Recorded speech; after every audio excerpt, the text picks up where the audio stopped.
அவசர நிலை பிரகடனம் செய்யப்பட்ட ஜூன் 25ஆம் தேதி அரசியல் சாசன படுகொலை தினமாக அனுசரிக்கப்படும் என மத்திய அரசு அறிவிப்பு. எமர்ஜென்சியால் பாதிக்கப்பட்டவர்கள் மற்றும் அதை எதிர்த்தவர்கள் அன்றைய தினம் நினைவு கூறப்படுவார்கள் என அரசிதழில் வெளியீடு.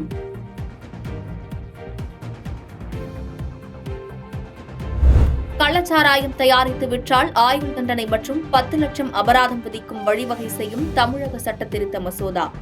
சட்டப்பேரவையில் ஜூன் 29ஆம் தேதி நிறைவேற்றப்பட்ட மதுவிலக்கு சட்டத்திருத்த மசோதாவுக்கு ஆளுநர் RN ரவி ஒப்புதல்.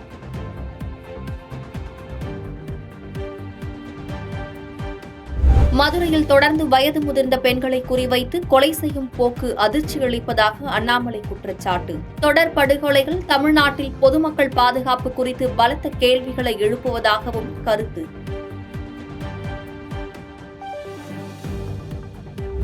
காங்கிரஸ் கட்சியை வலிமைப்படுத்திய அண்ணாமலைக்கு நன்றி தெரிவித்தாக வேண்டும் என செல்வ பெருந்தகை பேட்டி. தொடர்ந்து தன் மீது அண்ணாமலை தனிநபர் தாக்குதல் தொடுக்கவும் கேட்டுக் கொள்வதாகவும் கருத்து.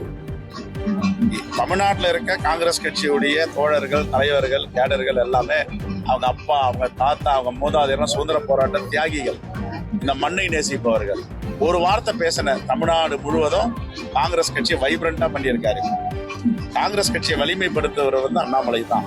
அவருக்கு நன்றி. இதே மாதிரி என்ன தனிநபர் தாக்குதல் பண்ணணும், பேசணும், எங்க கட்சி வலிமை அடையும்.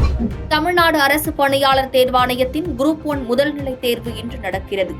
797 மையங்களில் 2,38,000 பேர் தேர்வு எழுதுகின்றனர். மேற்கு தொடர்ச்சி மலைப்பகுதியில் பெய்த மழையால் குற்றாலத்தில் பாதுகாப்பு கம்பிகளை தாண்டி கொட்டும் தண்ணீர்.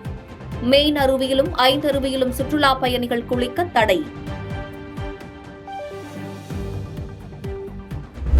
சென்னையில் இரவு பெய்த கனமழை மற்றும் சூறைக்காற்று காரணமாக 31 விமான சேவைகள் பாதிப்பு. துபாய், மும்பையில் இருந்து வந்த விமானங்கள் பெங்களூருக்கு திரும்பி விடப்பட்டதால் பல மணி நேரம் தாமதம்.